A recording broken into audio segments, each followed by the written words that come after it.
வியாபாரம் படுத்த படுக்கையா இருக்குதுங்க. என்ன பண்ணலாம் அப்படின்னு யோசனை பண்ணுவீங்க. திடீர்னு ஒரு நாள் கூட்டம் வரும். திடீர்னு ஒரு நாள் கூட்டம் வராது.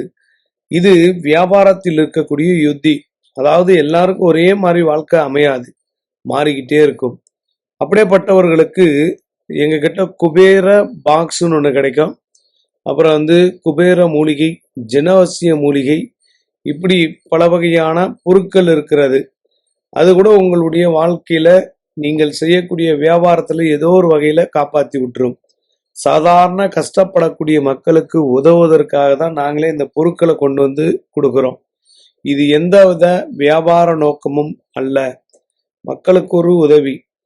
ஏன்னா நிறைய தடம் மாறக்கூடிய மக்களுக்கு நாங்கள் எங்களால் முடிந்த ஒரு வழிகாட்டுதல் பண்றோம். தேவைப்படுறவங்க, எனக்கு பிஸ்னஸ் டல்லா இருக்குதுங்க அப்படின்னா கடையுடைய போட்டோ வேணும், உங்களுடைய போட்டோ வேணும்,